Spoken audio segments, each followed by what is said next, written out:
नमस्कार दोस्तों, कैसे हैं आप सब।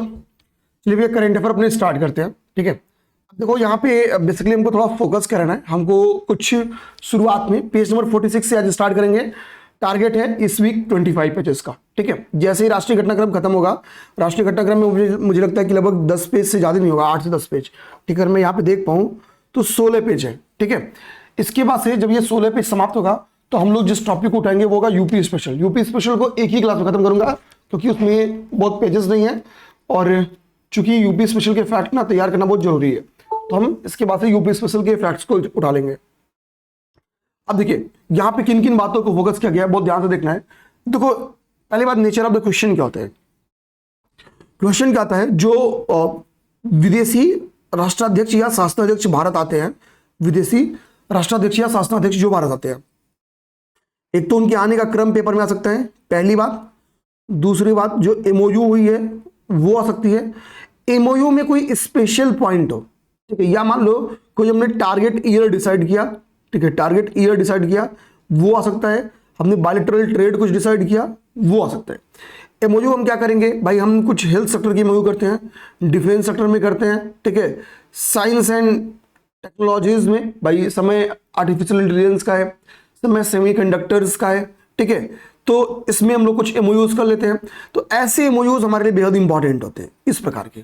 ठीक है ना, तो हमको कहीं हमने क्या किया, कोई दूतावास खोलने के ऊपर एमओयू किया, दूतावास खोलने के ऊपर, तो ऐसे एमओयू हमारे लिए इंपॉर्टेंट हो जाते हैं। हम इन फैक्ट्स को, इस नेचर के फैक्ट्स को हम क्या करेंगे, ध्यान से देखेंगे। देखिए अभी क्या है कि फ्रांस के राष्ट्रपति और यहां बगल में देखो लिखा है ब्राजील के राष्ट्रपति, इन लोग की क्या हुई, इन लोग की भारत यात्रा होती है। ये लोग क्या होती हैं, ये लोग भारत यात्रा पे आते हैं।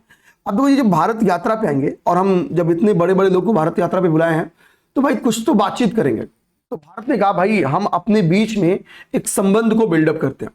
संबंध बिल्डअप करने के लिए मित्र मैंक्रो, हम 2026 जो ये वर्ष चल रहा है इसको हम लोग भारत और फ्रांस के बीच में इनोवेशन ईयर घोषित कर देते हैं। नवाचार को बढ़ावा देंगे, जम के काम करेंगे नवाचार पे। मैंक्रो जी हाथ मिलाए, बोले मोदी जी डील डन।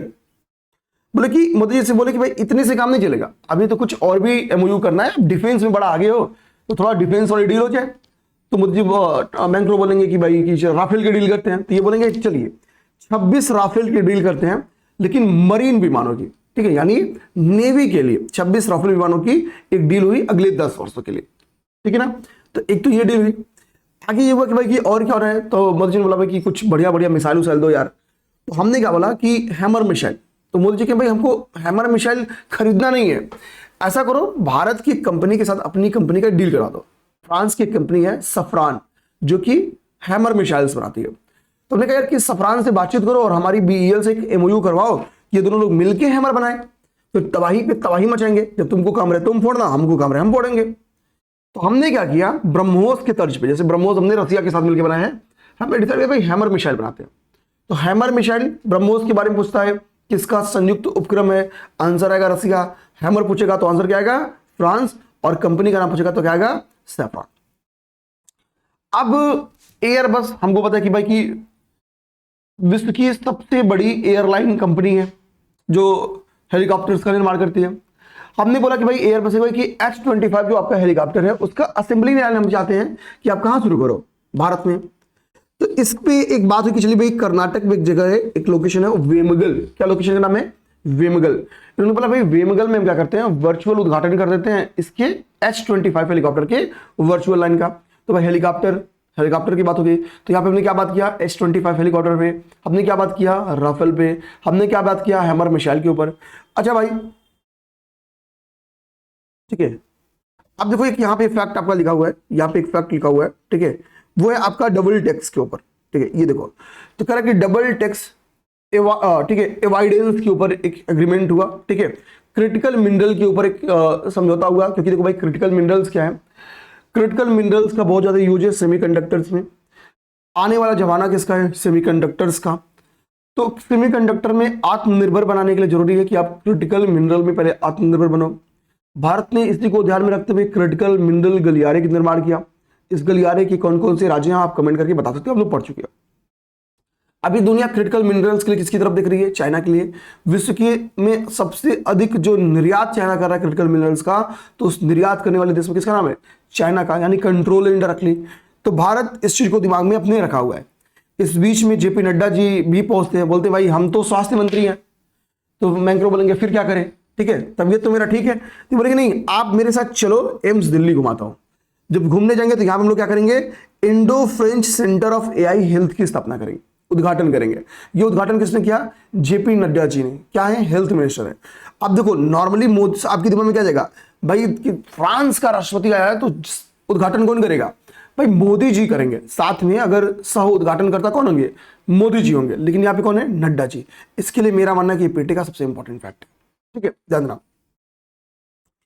अब ब्राजील के राष्ट्रपति डिसिल्वा आते हैं, ठीक है, हम इनसे भी बातचीत मिलाएंगे। हम इनसे बायलैटरल ट्रेड क्या बोलेंगे कि भाई 2030 तक आते आते हम अपना जो बायलैटरल ट्रेड है वो 30 अरब डॉलर से भी अधिक कर लेंगे। ये तो बातचीत हमारी बन गई, ठीक है। याद रखिए क्या रहा है, भारत और ब्राजील के बीच में अभी सीधी विमानन सेवा नहीं है। तो हमने बोला कि एक बार वार्ता करते हैं, कम से कम बातचीत करें। बातचीत पे अगर सहमति क्या पता आने वाले समय में बन जाए। तो यहाँ पे एमओयू नहीं हुआ है, मैंने लिखा है एमओयू नहीं हुआ है, वार्ता किया गया, विचार किया गया है। तो भारत और ब्राजील के बीच में सीधी विमानन सेवा शुरू करने पे वार्ता हुई है, ना कि एमओयू हुआ है, ठीक है। ये चीज ध्यान रखना है, बस अपने दिमाग में रखो कि डिसिल्वा भारत आते हैं, ठीक है। और चूंकि भाई ये भी उतने ही संपन्न है जितने हम, तो बहुत एमओयू का चांस बनता नहीं है। यहां पे देखिए एक बात है स्कॉर्पियन श्रेणी के पनडुब्बी को लेके, स्कॉर्पियन श्रेणी के, ये एक इंपॉर्टेंट फैक्ट आपके लिए बन सकता है। तो कह रहा है कि स्कॉर्पियन श्रेणी की पनडुब्बियों वो अन्य नौसैनिक पोतों के लिए, बेसिकली हम लोग दिमाग में रखेंगे स्कॉर्पियन श्रेणी की पनडुब्बी, ठीक है। ब्राजील की जो नेवी है और जो भारत की नेवी है, जो ब्राजील की नेवी है और जो भारत की नेवी है, तथा मजगांव डॉक शिपयार्ड लिमिटेड के बीच में एक एमओयू पे साइन किया गया है। एक एमओयू पे साइन किया गया है किसके लिए? स्कॉर्पियन श्रेणी की पनडुब्बियों के लिए। तो क्वेश्चन आ सकता है कि हाल ही में स्कॉर्पियन श्रेणी की पनडुब्बियों के लिए भारतीय नौसेना, ब्राजील नौसेना और मजगांव डॉक शिपयार्ड लिमिटेड के बीच क्या हुआ? एक एमओयू साइन किया गया। ये अगला इंपॉर्टेंट फैक्ट है, दिमाग में रखना है।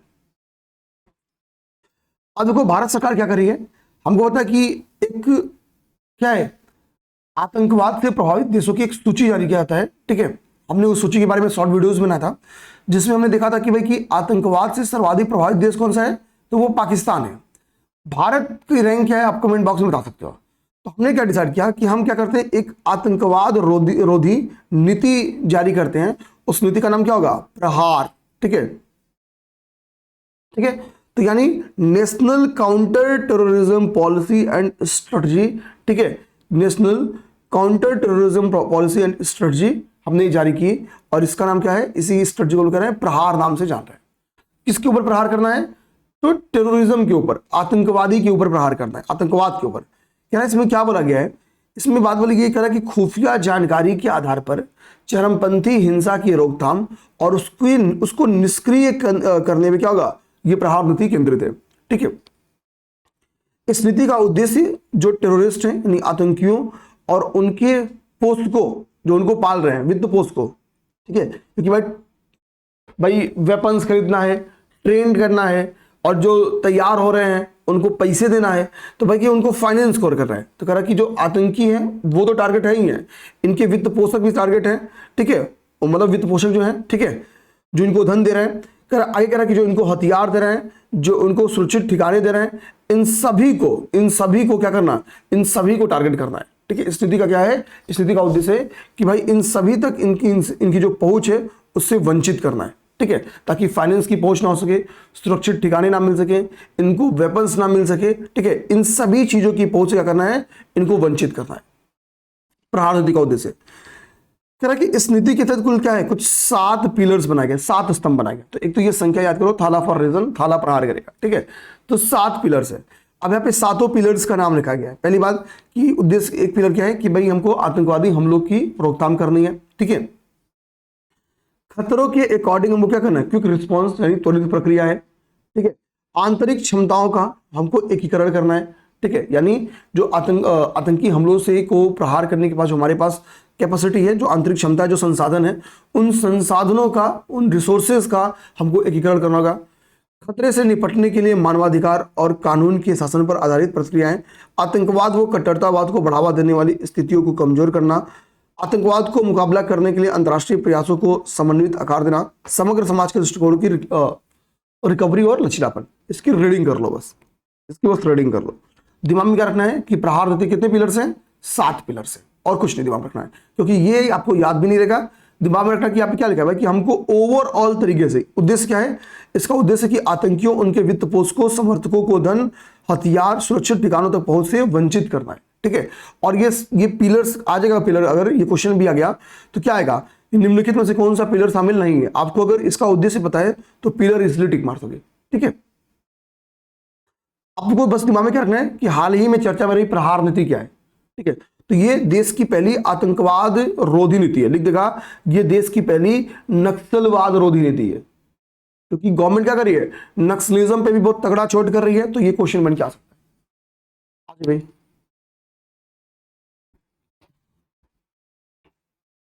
आगे देखिए, कह रहा है कि फ्रंटियर नागालैंड टेरिटोरियल अथॉरिटी का गठन। अगला हमारा ये टॉपिक है, ठीक है ना। इसको देखते हैं, इस टॉपिक को। लेकिन नागालैंड में लंबे समय से तनाव का माहौल रहा है। उसी तनाव के माहौल को निपटने के लिए, ठीक है, देखिए नागालैंड की स्थिति क्या ना, जो जियोग्राफिकल लोकेशन है वो बहुत टफ है, ठीक है। अब देखो नागालैंड में अभी क्या हुआ है, मतलब उस शांति को बहाली करने के लिए एक त्रिपक्षीय समझौता हुआ है। यहाँ पे देखो लिखा है एक त्रिपक्षीय समझौता हुआ है। ये त्रिपक्षीय समझौता किसके बीच में हुआ है? तो एक तो केंद्र सरकार, हम लोग कह सकते हैं कि गृह मंत्री, ठीक है, एक नागालैंड सरकार, और तीसरी जो इसमें पार्टी है वह ईस्टर्न नागालैंड पीपुल्स ऑर्गेनाइजेशन यानी ENPO के बीच में। ईस्टर्न नागालैंड, ठीक है, पीपल्स ऑर्गेनाइजेशन के बीच में, ठीक है। ध्यान देना, नागालैंड की शांति को लेके आप देखोगे बार बार बीच में आपकी पार्लियामेंट में बातें भी उठती हैं। तो इनके बीच में क्या हुआ? एक समझौता हुआ इन 3 पार्टीज के बीच में। और ENPO का एक्चुअली जो मांग था कि भाई जो पूर्वी नागालैंड है, तो पूर्वी नागालैंड की जो कुछ विशेष जातियां हैं, जैसे यहाँ पे देखो लिखा है कि पूर्वी नागालैंड की 8 ऐसी मान्यता प्राप्त जातियां हैं, उनके लिए क्या करना? एक अलग से एक एडमिनिस्ट्रेटिव बॉडी यानी एक एडमिनिस्ट्रेटिव निकाय का निर्माण करना, ये उद्देश्य था। तो पूर्वी नागालैंड के 6 जिलों, यहां पे देखो कहीं 6 जिलों का नाम भी लिखा है, आपको 6 जिलों का नाम नहीं याद करना है। उन पर यहां पे देखो लिखा है, कह रहे कि पूर्वी नागालैंड के 6 जिलों, यहां पे 6 जिलों का नाम लिखा है, नाम नहीं याद करना है। इनके लिए क्या किया गया? सीमांत नागालैंड प्रादेशिक प्राधिकरण, ठीक है, फ्रंटियर नागालैंड, ठीक है, टेरिटोरियल, ठीक है, अथॉरिटी का गठन किया गया। अब देखो, यानी सीमांत नागालैंड प्रादेशिक प्राधिकरण का गठन किया गया। तो क्वेश्चन आएगा कि सीमांत नागालैंड प्रादेशिक प्राधिकरण के संदर्भ में निम्नलिखित कथनों पर विचार करें। पहली बात, पूर्वी नागालैंड के 6 जिलों के लिए सही है, ठीक है। वहां पे मान्यता प्राप्त 8 जातियों के का एक सर्वोच्च निकाय एडमिनिस्ट्रेटिव, सही होगा। ये त्रिपक्षीय समझौता है, फला के बीच में, सही है। उद्देश्य देखो क्या है, कह रहा है पूर्वी नागालैंड के लिए एक अलग प्रशासनिक निकाय के रूप में ये काम करेगा, ठीक है जी। क्या होगी? यहाँ का एक सर्वोच्च निकाय होगी, ठीक है, जो शिक्षा, स्वास्थ्य, कृषि, फलना ढिमका पे काम करेगी, ठीक है, इन सेक्टर्स के। अब देखो यहाँ पे आपका लिखा है टाइम बी स्कूल रैंकिंग के बारे में, ठीक है। ये रैंकिंग मैं पहली बार देख रहा हूं, तो चांसेस है पेपर में क्वेश्चन आ जाए। कह रहा है कि टाइम बी स्कूल रैंकिंग 2026, कह रहा है Indian institute of foreign trade IIFT, Indian institute of foreign trade को टाइम बी स्कूल रैंकिंग 2026 में फर्स्ट रैंक मिला है। कौन सा रैंक मिला है? फर्स्ट रैंक, यानी प्रथम स्थान मिला है, ठीक है। Indian institute of foreign trade में फर्स्ट रैंक मिला है। टॉप प्राइवेट यूनिवर्सिटीज की इसमें मतलब कई सारी कैटेगरीज जारी की गई हैं। तो इसी कैटेगरी में एक प्राइवेट यूनिवर्सिटी का एक इंडेक्स जारी किया गया। तो उसमें SRM university, SRM faculty of management को, ठीक है, टॉप 40 प्राइवेट यूनिवर्सिटीज में नंबर 1 रैंक दिया गया। अब देखो इस लिस्ट में SRM यूनिवर्सिटी ने, ठीक है, हर लगभग सभी इंडेक्स में अच्छा परफॉर्मेंस किया है टाइम बी स्कूल रैंकिंग में, ठीक है ना। हमको बस एक तो ये इंस्टीट्यूट का नाम याद करना है, Indian institute of foreign trade, इसको पहला रैंक मिला है, ठीक है, और प्राइवेट यूनिवर्सिटी में SRM को मिला है। बस ये दिमाग में रखो। हमने एक चीज पढ़ा कि dental council of India, dental council of India का नाम बदल के अपराष्ट्रीय दंत चिकित्सा आयोग कर दिया गया। ये हमने पढ़ा था 1 लाइनर में। यही फैक्ट दिमाग में रखना है जो हमने आप पढ़ा था, ठीक है। बस एक फैक्ट यहाँ पे लिखा है कि जब आपका डेंटल काउंसिल ऑफ इंडिया की जगह राष्ट्रीय दंत चिकित्सा आयोग की स्थापना की गई, तो एक अधिनियम को भी निरस्त किया गया। वो अधिनियम क्या है? दंत चिकित्सा अधिनियम 1948। दंत चिकित्सा अधिनियम 1948 को निरस्त किया गया। जब ऐसे कोई अधिनियम निरस्त होते ना, तो वो हमारे लिए काफी इंपॉर्टेंट हो जाते हैं। मैथ्स कॉलम में ऐसे क्वेश्चन आ जाते हैं, तो लिख देगा एक तरफ लिख देगा प्रमुख अधिनियम, एक तरफ लिख देगा आपका ईयर और कह देगा मैथ्स कॉलम में मैच करो। तो दंत चिकित्सा आयोग अधिनियम 1948 को भी क्या किया गया? निरस्त कर दिया गया। अब देखो बोल रहा है कि जो आपका अभी राष्ट्रीय दंत चिकित्सा आयोग बना है, उसमें की बात कर रहा है, कह रहा है कि इसमें क्या है 3 स्वायत्त बोर्ड स्थापित किए जाएंगे इसके तहत, ठीक है। और इसमें देखो यहाँ पे कौन सा इन बोर्ड्स की, मतलब जो 3 स्वायत्त बोर्ड की स्थापना की जाने वाली है, उसमें एक बोर्ड आपका है स्नातकोत्तर दंत शिक्षा बोर्ड, एक है दंत चिकित्सा मूल्यांकन और रेटिंग बोर्ड, और तीसरी जो बोर्ड है वो आपका एथिक्स और दंत चिकित्सा पंजीकरण बोर्ड। तो इन 3 बोर्ड से क्या करी जाने वाली है? इसके तहत स्थापना की जाने वाली है। तो एक तो हमने देखा कि 1948 के एक्ट को निरस्त किया गया। दूसरा, इन तीनों बोर्ड्स का नाम याद करो, ठीक है। एक क्या है? यूजी और पीजी दंत चिकित्सा बोर्ड, ठीक है। एक क्या था? एक क्या है? मूल्यांकन और रेटिंग से रिलेटेड बोर्ड है। और एक क्या है? एक एथिक्स से रिलेटेड बोर्ड है। एक एथिक्स से रिलेटेड बोर्ड है। तो यूजी पीजी बोर्ड है, एक मूल्यांकन से रिलेटेड बोर्ड है, मूल्यांकन और रेटिंग से रिलेटेड बोर्ड है, और एक क्या बोर्ड है? और एक एथिक्स से रिलेटेड बोर्ड है, ठीक है। तो ऐसे दिमाग में कीवर्ड्स दिमाग में घुमाना है, ताकि हमको जब कल को आ जाए निम्नलिखित में से वो कौन सा बोर्ड नहीं है, ठीक है। जो 3 बोर्ड का गठन किया जा रहा है, ठीक है, 3 स्वायत्त बोर्ड का जो इसके तहत गठन किया गया है, तो उनमें से निम्नलिखित में से कौन सा बोर्ड शामिल नहीं है, ऐसे क्वेश्चन आ जाए तो हम डील कर सकें। अध्यक्ष कौन बनाया गया? तो पहले अध्यक्ष बनाया गया डॉक्टर संजय तिवारी। ये हमने वन लाइनर में पढ़ा हुआ था, और सेम वही फैक्ट यहाँ पे रिपीट है। अब यहाँ पे आते हैं हम लोग, ये भी फैक्ट हमने वन लाइनर में पढ़ा है, वही उतना यहाँ पे काम भी है, और बहुत ज्यादा काम भी नहीं है। कह रहा है कि ब्रह्मपुत्र रिवर की बात कर रहा है, ठीक है, NH2 की, ठीक है। कह रहा है कि NH2 पर बनेंगे, ब्रह्मपुत्र पर बनेंगे भारत के पहले नदी तट लाइट हाउस, ठीक है। तो क्वेश्चन क्या सकता है कि भारत का पहला नदी तटीय लाइट हाउस किस नदी में बन रहा है? तो एक तो इसका आंसर आ जाएगा ब्रह्मपुत्र NH2 के करीब, ठीक है, याद रहा।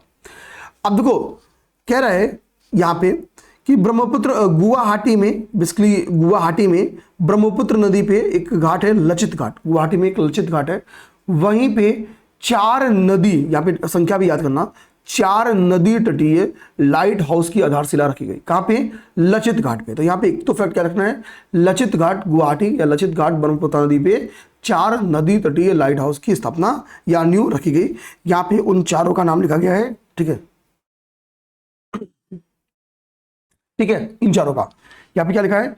बोगीविल जो दक्षिणी तट पे, ठीक है, पांडु दक्षिणी तट पे स्थित है, ठीक है, सिलघाट दक्षिणी तट पे स्थित है, और यहाँ पे विश्व घाट है उत्तरी तट पे स्थित है।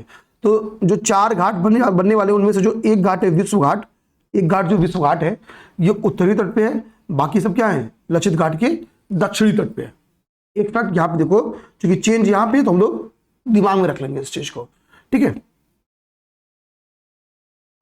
आगे ये कह रहे भारत के पहले स्वदेशी ग्रीन मेथनॉल संचालित पोत के निर्माण के लिए भी हाल ही में MOU हुआ। किसके किसके बीच में? जब समझौता लिखा है तो समझौता 2 या 2 से अधिक संस्थानों के बीच में होगा। किस चीज के लिए समझौता हो रहा है? तो भारत का पहला, कैसा पहला? स्वदेशी, यहां पे टर्म्स है। तो भारत का पहला स्वदेशी, ठीक है, ग्रीन मेथनॉल संचालित पोत के निर्माण के लिए भी MOU हुआ। देखो कह रहा है ये MOU जो हुआ है वो हुआ है shipping corporation of India limited के, यानी SCI के L के बीच में, shipping corporation of India limited के बीच में, और MDL यानी मजगांव डॉक शिप बिल्डर्स के बीच में। Shipping corporation of India limited और मजगांव डॉक शिप बिल्डर्स के बीच में ये MOU किया गया, इन दो के बीच में। को आगे लिख रहा है कि जो ये MOU हुआ है ये 3000 DWT, ये 3000 DWT यानी डेट वेट टेनेज, ठीक है, green methanol dual fuel diesel electric platform supply के निर्माण और वितरण के लिए है। अगर यह भारत में स्वदेशी रूप से बनाया जाने वाला पहला मेथनॉल डबल फ्यूल जहाज है, ठीक है, और इस जहाज के निर्माण के लिए भी किसके बीच में समझौता हुआ है? तो वह SCI और MDL के बीच में ये समझौता हुआ है, ठीक है। अब देखो लिखा है कि इससे भी जाने, यहाँ पे basically maritime India vision 2030, maritime Amritkaal vision 2024 के बारे में लिखा है, ठीक है। तो एक तो क्या हो सकता है, मैरीटाइम इंडिया विजन और इस तरफ लिख दे, जैसे ऐसे टारगेट या विजन का नाम लिख दे और यहाँ पे ईयर लिख दे, तो मैं मिलाने के काम आ सकता है, ठीक है। ये भी क्वेश्चन बन जाता है। तो मैरीटाइम इंडिया विजन किस साल को टारगेट करता है, 2030 को टारगेट करता है। मैरीटाइम अमृतकाल विजन, अमृतकाल हमेशा समझ जाओ, अमृतकाल जहां गया तो 2047 टारगेट करेगा, क्योंकि हमने 1947 से अमृतकाल मिशन हमने 1947 में कि 100 साल के टर्म्स में सेलिब्रेट करेंगे 2047, ठीक है। अब देखो, तो कह रहा है कि मैरीटाइम इंडिया विजन जो है वो टिकाऊ प्रौद्योगिकियों को लेके है, टिकाऊ प्रौद्योगिकी के साथ, ठीक है, भारतीय बेड़े के आधुनिकीकरण को लेके है। मैरीटाइम अमृतकाल कार्बन तटस्थ तकनीकी को लेके है, ठीक है, ध्यान देना। राष्ट्रीय हरित हाइड्रोजन मिशन क्या है, ठीक है, तो ये कह रहा है कि भारत की व्यापक ऊर्जा संक्रमण और नेट जीरो के लक्ष्यों को प्राप्त करने की प्रति जो प्रतिबद्धता है उसका पूरक है। तो बेसिकली हमको दिमाग में रखना है कि ये 3 टारगेट रखना है। इसी को, ये 3 टारगेट के ऊपर चर्चा क्यों किया गया है, क्योंकि इसी से मिलता जुलता भारत का पहला मेथनॉल पोत संचालित किया जा रहा है, इसमें टारगेट को पूरा करने के लिए। आप देखो यहाँ पे केरला की एक वन्यजीव अभ्यारण्य का नाम लिखा है, जिसका नाम है अरलाम, जिसका नाम क्या है, अरलाम। ये वन्यजीव अभ्यारण्य जो है केरला का एक डिस्ट्रिक्ट है, कन्नूर, उसी डिस्ट्रिक्ट में स्थित है। क्योंकि करलाम जो वन्यजीव अभ्यारण्य था, ये बटरफ्लाई को लेके क्या है, बटरफ्लाई को लेके, ठीक है, बटरफ्लाई को लेके बेसिकली बहुत फेमस है, यानी बटरफ्लाई की यहाँ पे विविधता बहुत ज्यादा है। इसी के लिए क्या है, इस वन्यजीव अभ्यारण्य का नाम बदल के क्या लिख दिया गया, अरलाम बटरफ्लाई अभ्यारण्य हो गया, अरलाम बटरफ्लाई अभ्यारण्य हो गया, ठीक है, अरलाम बटरफ्लाई अभ्यारण्य हो गया। केरल का पहला समर्पित ये तितली अभ्यारण्य बन गया, इसी के साथ केरल का पहला तितली को समर्पित ये अभ्यारण्य बन गया। तो अरलाम बटरफ्लाई अभ्यारण्य कहां स्थित है, आंसर आएगा आपका केरला, ठीक है, देखना। वाइल्ड लाइफ प्रोटेक्शन एक्ट 1972 के तहत इसका जो नामकरण किया गया है वो परिवर्तन किया गया है, ठीक है, ध्यान देना। अरलाम देखिए यहाँ पे कह रहा है कि अपने असाधारण तितली विविधता के लिए जाना जाता है, ठीक है। देखो केरला की बायोडायवर्सिटी बहुत अच्छी है, वहां पे कई नवीन प्रजातियों की खोज होती है। अभी रिसेंट में भी एक नवीन प्रजाति की खोज हुई है, ठीक है, आप चाहो तो उसका नाम बता दो, कल की क्लास में पढ़े हम लोग,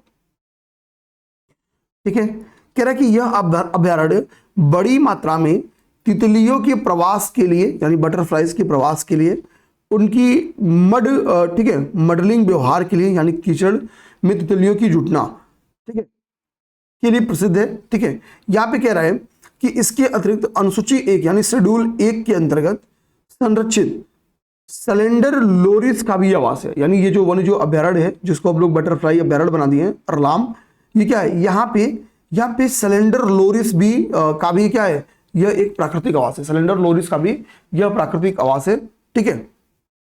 यही सब बात यहाँ पे था।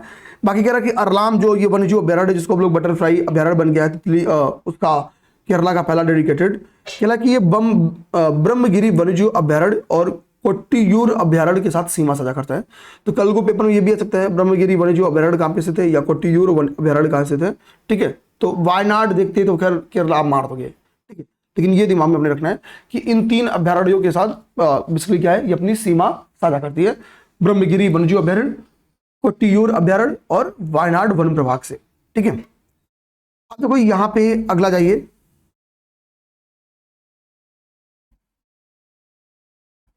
देखिए हमने पढ़ा होगा कि आक्रामक प्रजातियों को लेके क्या है, अभी एक कमेटी बनाई गई थी, उस कमेटी की अध्यक्षता किसने की, आप बता सकते हो। हमने उसी समय आपको कई आक्रामक प्रजातियों के नाम बताए थे, ठीक है। अब देखो एक आक्रामक प्रजाति है, उसका नाम है प्रोसोपिस जूलीफ्लोरा, ठीक है, प्रोसोपिस जूलीफ्लोरा, जिसको सामान्यतः हम लोग मेस्क्वाइट के नाम से भी जानते हैं। देखो यहाँ पे लिखा है प्रोसोपिस जूलीफ्लोरा, जिसको हम लोग सामान्यतः मेस्क्वाइट के नाम से भी जानते हैं, मेस्क्वाइट के नाम से भी जानते हैं। अब समझिए बात, प्रोसोपिस जूलीफ्लोरा को अभी हटाने के लिए मद्रास हाईकोर्ट ने एक अपना फैसला सुनाया कि भाई हमको क्या करना चाहिए, ठीक है, कि इसको पूर्णतः हटाने का निर्देश दिया। अब बात आता है कि मेस्क्वाइट नुकसान क्या करता था, तो देखो यहाँ पे लिखा हुआ है मेस्क्वाइट क्या नुकसान करता था। कह रहा है कि ये पर्यावरण में कई नकारात्मक प्रभाव डालता है। ये एक्चुअली क्या करता है, यह पौधा बड़ी मात्रा में पानी का उपयोग कर लेता है, ग्राउंड वाटर का उपयोग कर लेगा, तो भूजल स्तर कम हो जाएगा। तो मान लो कि भाई कि जो ग्राउंड वाटर जब कम हो जाएगा, मान लो कि पहले ग्राउंड वाटर का लेवल ये था, ये लेवल 1 मान लेते हैं, ग्राउंड वाटर का लेवल रहा। अब ये जो आपका प्रोसोपिस जूलरी फ्लोरा है, जिसको हम लोग मेस्क्वाइट या विलायती कीकर आदि के नाम से जानते हैं, तो अब जहां जिन क्षेत्रों में रहता है तो पता चला ये लेवल 1 के पानी को पी गया, अब पानी का लेवल क्या हुआ, वो और नीचे चला गया, दूसरी लेयर पे आ गया। तो अब क्या होगा भाई, जो धरती पे पेड़ पौधे पाए जाते हैं उनमें से बहुत से छोटे पेड़ पौधे होते हैं जिनकी रूट्स बहुत अंदर तक नहीं रहती हैं। तो ऐसे में क्या होगा, जो ये विलायती कीकर है या प्रोसोपिस जूली फ्लोरा है, ये उन प्रजातियों के विनाश का कारण बन जाएगा। तो कई क्षेत्रीय मूल प्रजातियां जो कि इन्वायरो फ्रेंडली होती हैं, ठीक है, उनके विनाश का कारण बन जाती है ये विलायती कीकर, ठीक है। तो कोर्ट ने बोला भाई एक काम करो, इनकी विदाई करो, ठीक है। तो एक आक्रामक विदेशी प्रजाति का आपने नाम रख लिया, कल को विदेशी प्रजातियों के ऊपर आपको लिखना रहे तो आप एक केस स्टडी के तौर पे भी इसका नाम लिख सकते हो।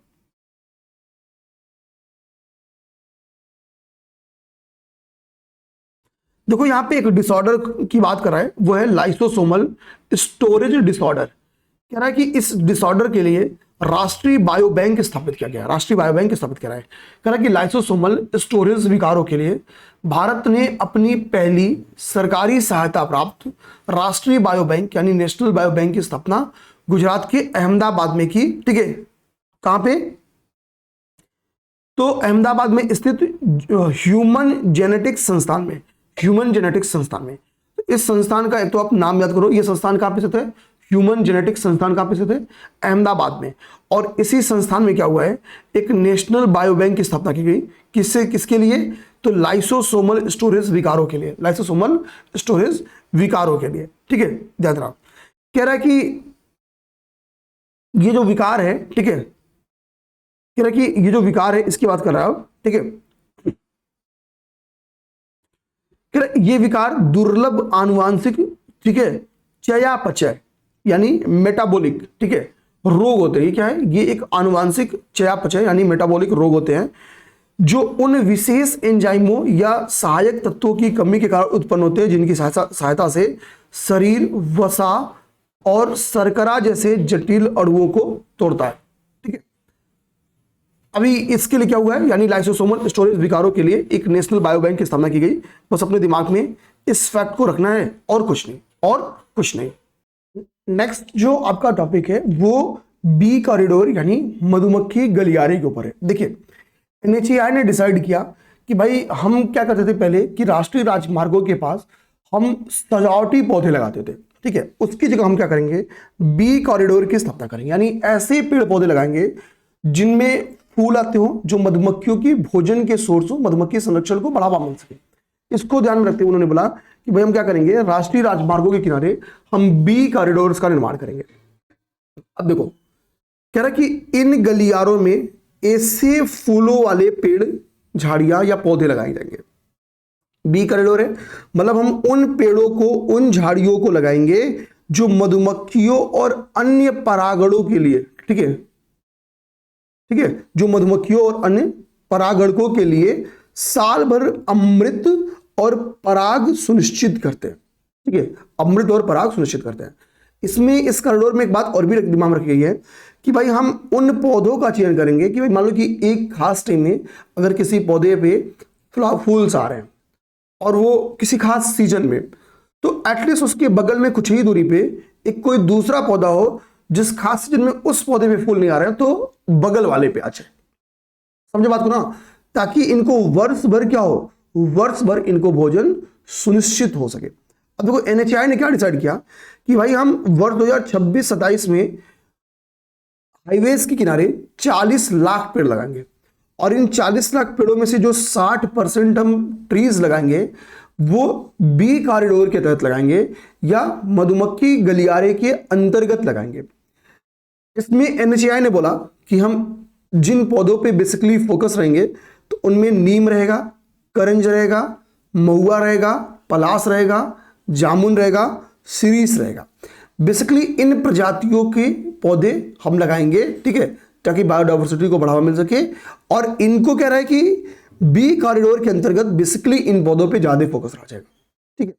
बाकी बता रहे कि कैसे हम क्या अंतराल रखेंगे पौधों का वगैरह वगैरह, ये आपके लिए बहुत ज़्यादा इंपॉर्टेंट नहीं है, बस दिमाग में रखना है कि भाई बी कॉरिडोर क्या है, किसके द्वारा बनाया जा रहा है, ठीक है, और फलना ढमका, बस इस घटना को दिमाग में रखो। यहाँ पे देखो नागालैंड से रिलेटेड फ्रिक फैक्ट इंपॉर्टेंट है।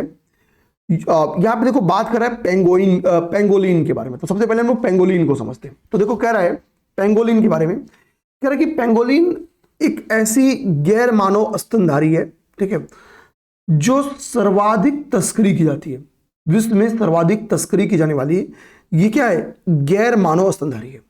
इसकी तस्करी इतनी ज्यादा की जाती है कि जो वाइल्ड लाइफ प्रोटेक्शन एक्ट है, यानी वन्य जीव संरक्षण अधिनियम जो आपका 1972 है, 1972 का है, उसकी अनुसूची 1 के तहत इसको कानूनी राइट्स प्राप्त, यानी ये उसके शेड्यूल 1 के तहत संरक्षित की गई। कौन? पेंगोलिन। तो पेंगोलिन को वाइल्ड लाइफ प्रोटेक्शन एक्ट के तहत उसकी अनुसूची 1 के अंतर्गत क्या किया गया है, संरक्षित किया गया है। और IUCN अपनी क्या करती है, रेड डाटा बुक जारी करती है। उस रेड डाटा बुक में, ठीक है, उसने पेंगोलिन को क्या लिखा है, संकटग्रस्त की सूची में, यानी इंडेंजर्ड की सूची में शामिल किया। भारतीय पेंगुइन को, चीनी पेंगुइन तो इतनी रूप से गंभीर रूप से संकट में है कि उसको गंभीर रूप से संकटग्रस्त यानी क्रिटिकली इंडेंजर्ड की श्रेणी में डाला गया है। तो भारतीय पेंगुइन क्या है, संकटग्रस्त है। और जो आपका, ठीक है, आपका वाइल्ड लाइफ प्रोटेक्शन एक्ट है, उसके शेड्यूल 1 के तहत है। पेंगुलिन की क्या एक विशेषता क्या है कि ये रात्रिचर होते हैं और कीटभक्षी होते हैं। जब और ये भोजन चींटियों और दीमकों से प्राप्त करते हैं, है ना, कि दीमक क्या करते हैं कि घर की नींव को कमजोर करते हैं, और दीमकों को कौन कमजोर करता है, तो एक स्तनधारी जिसका नाम है पेंगोलिन। अब देखो कह रहा है कि पेंगोलिन को जब अपने पे खतरा महसूस होता है तो क्या करती है, फिर अपने शरीर को एक बॉक्स के रूप में, एक बॉल के रूप में बना लेते हैं, फिर अपने शरीर को एक गेंद की तरह ये गोल कर लेते हैं, ठीक है। और इस प्रक्रिया को कह रहा है हम लोग क्या कहते हैं, वोल्वेशन कहते हैं, इसको हम लोग वोल्वेशन कहते हैं, वोल्वेशन, वोल्वेशन कहते हैं, इस प्रक्रिया को वोल्वेशन कहते हैं, ठीक है। तो हमने अब तक क्या समझा, हमने अब तक पेंगोलिन के बारे में समझा। और पेंगोलिन की शिकार क्या भारत में भी होता था, बेसिकली नागालैंड में इसका शिकार होता था। तो अभी क्या है, नागालैंड में हमने अभी जस्ट पढ़ा कि कई सारे समुदाय हैं, कुछ रजिस्टर्ड कानूनी मान्यता प्राप्त समुदाय हैं, तो उन्हीं से एक समुदाय है संगतम। तो कह रहा है यूनाइटेड संगतम लिखम पूंजी, यूनाइटेड संगतम लिखम पूंजी, ठीक है, ने नागालैंड, ठीक है ना, तो यूनाइटेड संगतम लिखम पूंजी, ठीक है, एक्चुअली 9:30 पे गूगल मीट रखा हुआ था और अभी जस्ट खबर आई कि गूगल मीट है और मैं क्लास ले रहा हूँ, मैंने 20 मिनट गूगल मीट पे डाल दिया है क्योंकि ये क्लास अपलोड कर लेंगे। यूनाइटेड संगतम लिखम पूंजी, ठीक है, जो कि कह रहा है कि नागालैंड की संगतम नागा समुदाय की सर्वोच्च जनजातीय संस्था है। इन्होंने बोला भाई अब पेंगोलिन के शिकार को बंद करना, पूर्णतः प्रतिबंध कर दिया। तो किसने, इस समुदाय ने। अब आइए आगे बात, यहां पे बस ये वाला फैक्ट हमने वन लाइनर में पढ़ा है कि भारत का पहला lead platinum pre certification, Bharat का पहला लीड प्लेटिनम प्री सर्टिफिकेशन, ठीक है, रिलायंस किसको मिला, तो रिलायंस मेट सिटी को मिला। देखो कह रहा है कि हरियाणा में रिलायंस मेट सिटी द्वारा एकीकृत विकास परियोजना मेट्रोपोलिस ने लीड सर्टिफिकेशन रेटिंग प्राप्त किया और यह भारत का पहला लीड प्लेटिनम प्री सर्टिफिकेशन हासिल कर, इसने भारत का पहला लीड प्लेटिनम प्री सर्टिफिकेशन हासिल किया है। बस अपने दिमाग में ये रखना है। आगे कह रहा है कि ये प्रमाणन जो होता है ये ग्रीन बिजनेस सर्टिफिकेशन इंक और यूएस ग्रीन बिल्डिंग काउंसिल के द्वारा जारी किया जाता है, ठीक है। तो ये फैक्ट्स को अपने दिमाग में रख लो। बाकी जनगणना का 2 शुभंकर अभी प्रगति और विकास को लॉन्च किया गया। प्रगति क्या है, तो प्रगति महिला को रिप्रेजेंट करते हैं और विकास पुरुष को, ठीक है, इसको लॉन्च किया गया। ये फैक्ट भी हमने पहले देखा था। तो हमने आज 46 नंबर पेज से स्टार्ट कर 46, 47, 48, 49, 50 हमने अभी 5 पेज देखा है। अगर अभी गूगल मीट का वो नहीं रहता तो हमने इसको खींच लेते और आगे, ठीक है ना, बट कोई नहीं। यहाँ पे हम लोग अभी क्लासेस को अपने ब्रेक करेंगे। 34 मिनट की क्लास हो पाई, आप इसको देख लेना। 5 पेज आज हमने टारगेट किया है, ठीक है। धन्यवाद।